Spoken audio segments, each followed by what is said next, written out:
अस्सलामु अलैकुम वरहमतुल्लाहि वबरकातुहू। बिस्मिल्लाहिर्रहमानिर्रहीम नहमदुहु व नुसल्ली अला रसूलिहिल करीम व अला आलिहि व अस्हाबिहि अजमईन। अम्मा बाद मोहतरम भाइयों, बुज़ुर्गों, दोस्तों, देखो, हमने कुछ रोज़ पहले चैनल के ऊपर एक वीडियो अपलोड किए थे MI सिद्दीकी साहब के बारे में। बिहार के मुज़फ़्फ़रपुर ज़िले के रहने वाले, बम्बई जाकर आपने जॉब की और 35 करोड़ रुपयों तक अपने कारोबार को फैलाया और आज एक बड़ी फैक्ट्री का उनका काम चल रहा है। ज़ीरो से उन्होंने शुरुआत की, खुद मेहनत करके अपने आप को वो लेवल पे लेकर गए। बहुत सारे लोग हमारे जो मोटिवेशनल वीडियोस है, जॉब से रिलेटेड, काम से रिलेटेड, उसके नीचे वो कमेंट करते रहते हैं कि मुफ्ती साहब, हम कुछ समझ में नहीं आ रहा है, नज़रों के सामने अंधेरा है, मैं बहुत परेशान हूँ, मैं हालात का शिकार हूँ, मैं क्या कर सकता हूँ, मैं क्या नहीं कर सकता हूँ। देखो, ये जो सारी चीज़ें होती है ना, आपको फ़ैसला लेना पड़ेगा, आपको अपने कदमों पे खड़ा रहना पड़ेगा, आपको मोटिवेशन लेना पड़ेगा ये ऐसे लोगों से, आपको मेहनत करनी पड़ेगी। हमारे बर्बादी, हमारे कामयाब नहीं होने का एक बहुत बड़ा रीज़न, हम लोग रहते हैं मिडल क्लास में। मिडल क्लास उनको कहते हैं जो ना बहुत बड़े करोड़पति होते हैं, ना ही गरीब होते हैं। ये दरमियान का जो तबका है, इनके यहाँ पे बहुत सारे प्रॉब्लम्स में से एक बहुत बड़ा प्रॉब्लम ये होता है कि हमारी जो सोच होती है, हम अपनी लाइफ को अपने तरीक़े से जीने से ज़्यादा दूसरों के तरीक़े पे जीना पसंद करते हैं। मैं अगर गाड़े पे दुकान लगाऊंगा तो पता नहीं हमारे महल्ले के हाजी साहब क्या बोलेंगे। मैं अगर रिक्शा चलाऊंगा तो पता नहीं गली वाले क्या बोलेंगे। मैं छोटा कारोबार करूंगा तो पता नहीं मेरे ससुराल वाले क्या बोलेंगे। मैंने अगर 10-12 हज़ार रुपये की जॉब कर लिया तो पता नहीं मेरे जो है दोस्त अहबाब जिनके साथ में मैं पढ़ता था वो क्या सोचेंगे। एक्चुअल हमारा सबसे बड़ा प्रॉब्लम हमारी सोच का है। और MI सिद्दीकी साहब के केस में सबसे बड़ी जो चीज़ थी वो ये कि उन्होंने कोई भी छोटे से छोटा कारोबार करने से नहीं डरे। उन्होंने छोटे से छोटा कारोबार किए, उन्होंने कारोबार की शुरुआत की है, उन्होंने अपने बिज़नेस को पहले जॉब्स किए, उन्होंने छोटे छोटे जॉब किए, उन्होंने बिग बाज़ार में जॉब किए उन्होंने, लेकिन बाद में उस मकाम पे पहुँचे। हमारा प्रॉब्लम क्या है, हमको पहले ही दिन वो मकाम चाहिए और इसी चक्कर के अंदर हम गुर्बत का, इफलास का, फाका कशी का शिकार होते रहते हैं। तो ऐसे सारे लोग जो हमारे वीडियोस के नीचे कमेंट्स करते हैं कि मुफ्ती साहब मेरे सामने तो कुछ ज़िंदगी का रास्ता नज़र नहीं आ रहा है, वो सारे लोगों को मैं यही कहूँगा, छोटे से छोटा कारोबार जो आप फुटपाथ पे कर सकते हो, फुटपाथ पे दरी बिछाओ, फुटपाथ के ऊपर माल बेचो। छोटे से छोटा कारोबार जो आप गाड़ी के ऊपर या गाड़े के ऊपर कर सकते हो, आप उसके ऊपर अपना कारोबार शुरू कर दो।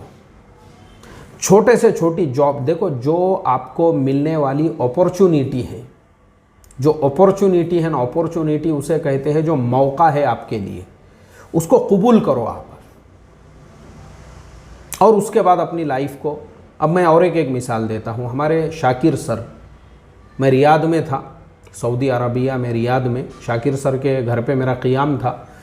शाकिर सर मेरे साथी हैं और वैसा अगर देखा जाए तो हम दोनों एक ही शहर से ताल्लुक़ रखते हैं, यानी वतन के एतबार से वो भी उसी शहर के हैं, मैं असली जो वतनदार हूँ, मैं जिस शहर का, हम दोनों का गांव एक ही है। लेकिन हमको ये चीज़ पता नहीं थी। पुणे में वो और मैं, हम दोनों एक जगह पे पढ़ाया करते थे, तब जाके हमको पता चला कि भाई हम दोनों भी एक ही शहर के हैं, लेकिन कभी आपस में जो है मुलाकात नहीं हुई। यहाँ आने के बाद में एक दूसरे से मिले। वो शाकिर सर एक मास्टर की उन्होंने डिग्री ली हुई थी और वो उसी डिग्री के ऊपर अपना फ्यूचर जो है आगे बढ़ाने का उन्होंने प्लान बनाया हुआ था कि भाई मास्टर तो हो गया मैं, अब क्या करने का है आगे। लेकिन उन्होंने ऐसा नहीं सोचा, उन्होंने अपनी सोच बदली। उन्होंने उसके आगे टैली के कोर्सेस किए, उसके आगे और कोर्सेस किए, उसके आगे अपने आप को बिल्डअप करते रहे। फिर उन्होंने जो अपॉर्चुनिटी होती है, जो टैली के उन्होंने कोर्सेस किए, एक कंपनी में उनको जॉब का ऑफ़र आया, वहाँ पे वो टैली के लिए लग गए। 6 महीने का एक्सपीरियंस होने के बाद वो कतर चले गए, वहाँ और बड़ी कंपनी में अप्लाई किए। ज़िंदगी एक ही दिन में नहीं बदलती है। और मैं रियाद में जाकर आया, उनका अपना खुद का मकान है वहाँ पे, खुद की कार है उनके पास में टोयोटा कंपनी की। इतनी खुशी हुई मुझे, मेरे साथ में एक प्लेट में खाने वाला मेरा साथी आज माशाल्लाह उस मकाम और मर्तबे पे अल्लाह ने उनको पहुँचाया है, तो खुशी होती है।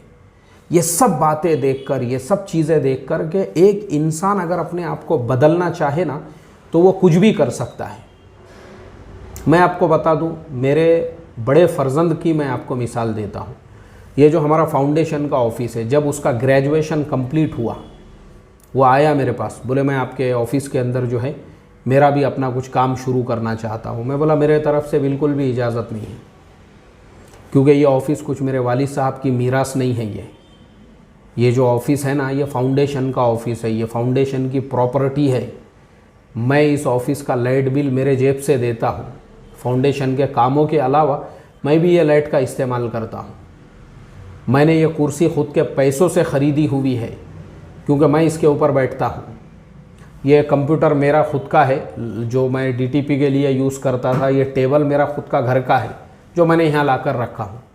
मैं यहाँ पे मेरा अपना पर्सनल जो है ना, पर्सनल मैंने अपने पैसों से बहुत सी चीज़ें इसलिए लाई हुई है। मैं ख़ुद फाउंडेशन का कुछ इस्तेमाल नहीं करता हूँ। तो मैं तुझे अपने फाउंडेशन को ऑफिस के यानी तेरे काम के लिए बिल्कुल इजाज़त नहीं देता। दूसरी कोई जगह ले, मैं बोला तू किराए से।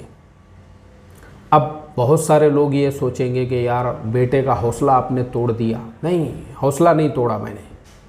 मैं उन बापों में से हूँ जो बेटा क्या कर रहा है उसकी पूरी एक्टिविटीज़ पे नज़र रखकर मैं उसको कहाँ पे सपोर्ट कर सकता हूँ। ये नहीं है कि मैं उसको अपने खांधे पे बिठा के जो है मम्माज बॉय जैसे होते हैं और जो स्पून फीडिंग होती है वो मुझे नहीं आती है। भाई तुम शेर के बच्चे हो, शिकार तुमको खुद को सीखना पड़ेगा। तुम ये सोचोगे कि बाप हमेशा शिकार करके लेकर आएगा और तुम उसको खाओगे, तो वो हमारे से उम्मीद और एक्सपेक्टेशन नहीं रखना है। हमने तुमको शिकार करना सिखा दिए। जाओ, पूरा जंगल तुम्हारे सामने है, जाके अपना शिकार खुद ढूंढो। उसके बाद मेरे फर्जन ने अपने खुद के बलबूते के ऊपर, बलबूते पे, आज भी उसका अपना जो ऑफिस है एकदम पॉश एरिया के अंदर है माशाल्लाह, जहाँ पे उसने रेंट से, किराए से लिया।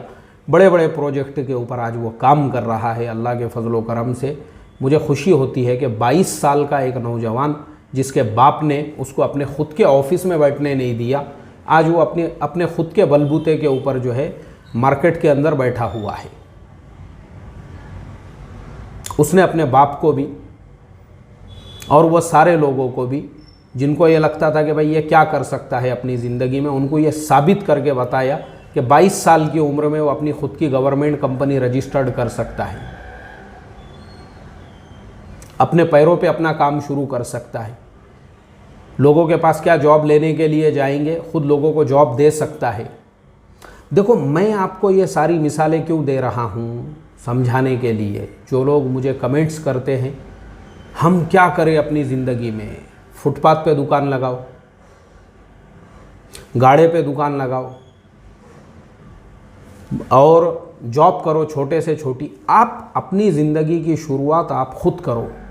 जैसे MI सिद्दीकी साहब, ख़ुद की ज़िंदगी की शुरुआत उन्होंने खुद ने की है, अपनी लाइफ को उन्होंने चेंज की, अपने आप को बदले। देखो, अपने आप को बदलना ये आपके अपने हाथ में होता है।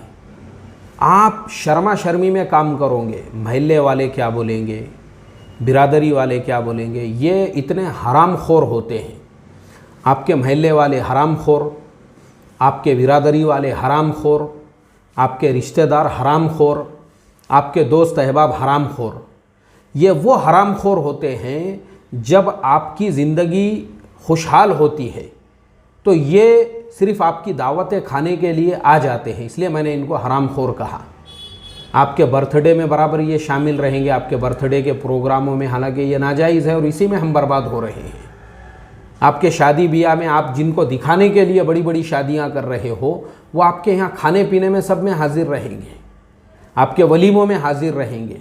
आप तकलीफ़ में आ जाओ और फिर इनको आवाज़ दो आप, तो उस वक्त में ना आपके महल्ले का कोई हरामखोर आपकी मदद के लिए आएगा, ना आपके रिश्तेदारी का कोई हरामखोर आपकी मदद के लिए आएगा, ना आपके बिरादरी का कोई हरामखोर आपकी मदद के लिए आएगा, और ना ही आपके दोस्त अहबाब में से कोई हराम खोर वो आपकी मदद के लिए आएगा। मैं आपको ये इसलिए बोल रहा हूँ, बहुत सारे लोग जिनको मैं जानता हूँ, आलीशान उन्होंने शादी के प्रोग्राम किए, 50 लोग उनके यहाँ पे 12-12 खाना खाने के लिए आ गए, और उन्होंने जो है अपने घरों के अंदर बड़े बड़े प्रोग्राम किए।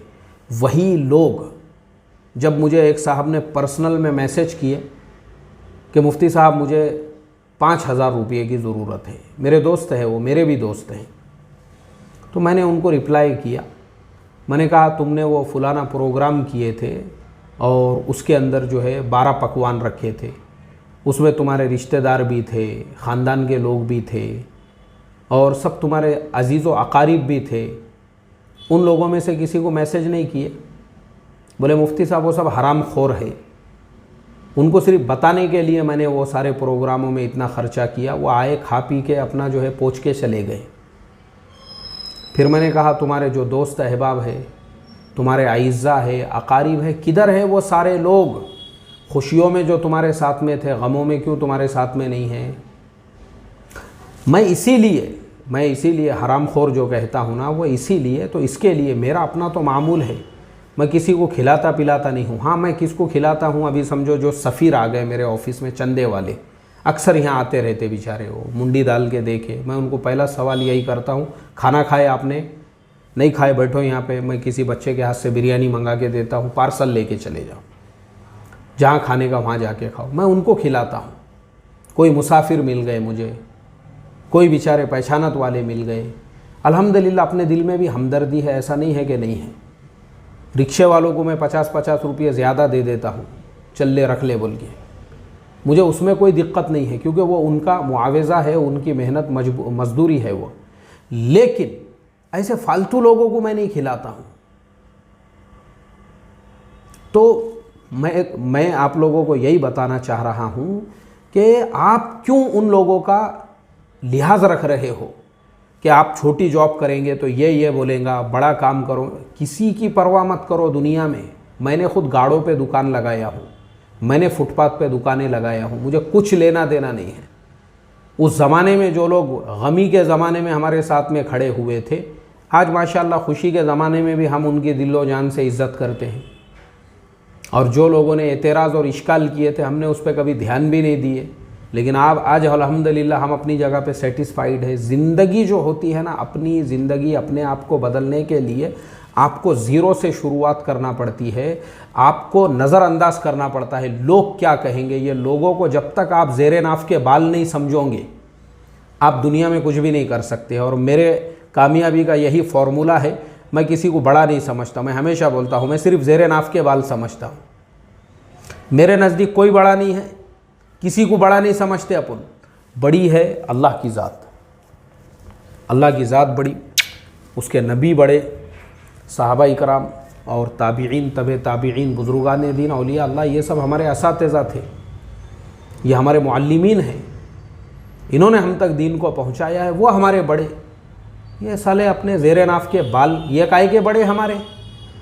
तुम जब तक याद रखो, असल तुम्हारे बर्बादी की जड़ और बुनियाद यही है, तुमने अपने बहुत खुदा बना दिए हुए हैं।